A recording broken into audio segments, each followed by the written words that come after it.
I guess what I'd like to say is we're talking about cutting costs, and I've worked all my life to retire, and the whole time I worked, I felt that I was not only paying insurance for myself and my family, but I was also paying insurance for welfare recipients that are first, second, third, and fourth generation.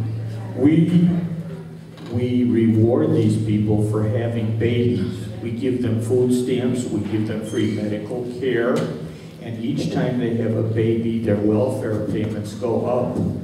Way more than now that I'm on Social Security, way more than my Social Security payments go up. Why don't we stop rewarding welfare recipients for having illegal children?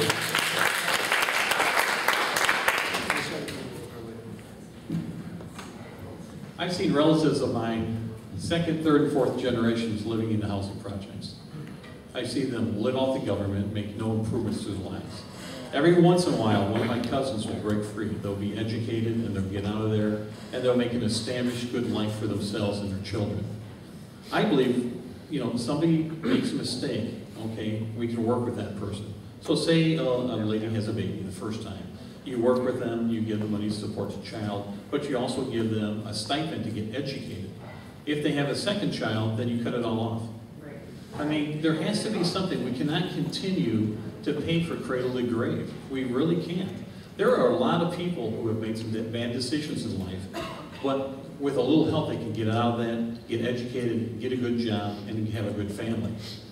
There's some people that just need that safety net. I don't believe in the entitlement programs that we have over and over and over again. A good friend of mine, Jim Sation, who's a Republican legislator, do you guys know Jim? He went down to Springfield and he begged on the floor. My brother went down and testified and said, let's attach drug tests to link cars. And it got voted down. It's the craziest thing. You and I go into public to apply for a job, we have to take a drug test. Why are not the welfare recipients held to the same standard? I will tell you why. But I will tell you why. Because they are promised votes. And it has to end, and it has to stop. Our country cannot continue to afford this. We can't do it, and there's a lot of people that are in the system that would like to get out of the system. And those people I admire. The rest that sit around, I have people come in my office on a daily basis, long fingernails, talking on a cell phone, smoking a cigarette or trying to, and they can't pay their water bill. And I say, my goodness, then quit your cell phone, quit the pop, quit the cigarettes, and pay your bills. How are you going to raise your children?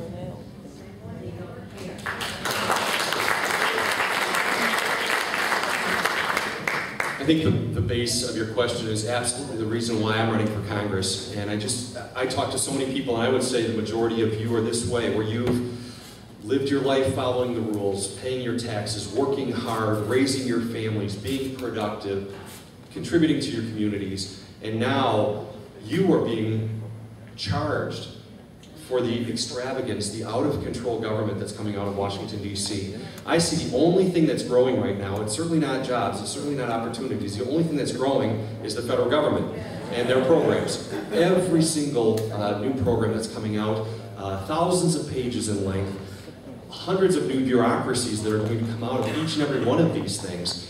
And yet we, those people who have just been following the rules, trying to do the right thing, raising our families, voting, but never really getting more involved in that, are being stuck with the bill for that. And really what I get most aggravated about, my wife and I have 4 kids, age 6 to 16, and I see that they're the ones really who are getting stuck with the bill. And that's frightening to me. It really is. We talk about the greatest generation, and I am so thankful for the sacrifices that many of you have made fighting for our nation. I honor you and I thank you for your service. But right now I see this is our time to stand up and say, we've got to fight for freedom. Freedom isn't free.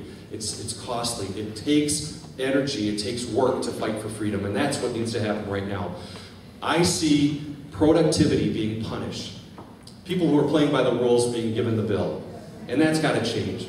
It cannot stand. Our wonderful society of free enterprise and opportunity and liberty will crumble when productivity continues to be published. And as the mayor said, I see a part of the goal is if you get enough people, more than 50%, who are on the public dole, who are getting benefits and not paying taxes, and the minority of the people who have played by the rules all along are supporting this, you've got a set voting block, but you're destroying the nation. You're destroying what has made America great. And so I want to get in there and fight against that, to turn that around again. I'm like Ronald Reagan, I still see it as morning in America. I think our best days are ahead, and we need to fight for that. I am so committed to my kids, and hopefully my future grandkids, that they're going to have better opportunity than we enjoy right now. But that makes this election more important than any other election that we've ever faced, because we've got to send a message right here in Illinois, our president's home state, that they're heading the wrong direction. We don't agree with what they're doing, and we want real change. We want to turn this around. We want to start heading in the right direction again, and we need leaders who are standing up for that, and that's something I want to do. So I absolutely agree with your question and wanting to do that.